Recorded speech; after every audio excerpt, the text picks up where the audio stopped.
তাহলে বিয়ের কাজ শুরু করি।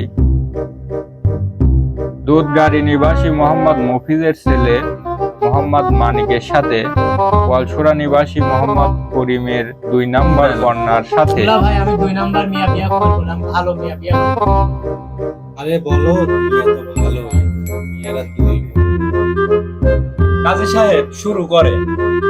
সকিনার সাথে 1 টাকা দেনমোহর ধার্য করিয়া 30 পয়সা নগদ বুঝিয়া পাইয়া 70 পয়সা বাকি রাখিয়া বিবাহবদ্ধ বন্ধনে আবদ্ধ হইল।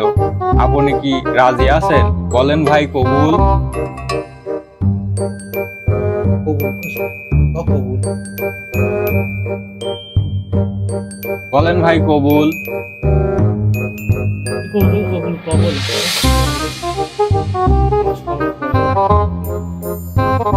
আব্বা,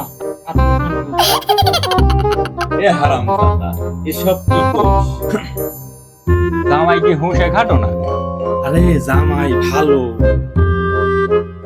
বলেন ভাই কবুল। দুলা ভাই, আব্বা তো রাগি গেছে, আপনি কষ্ট করে আপনি আমার শরম।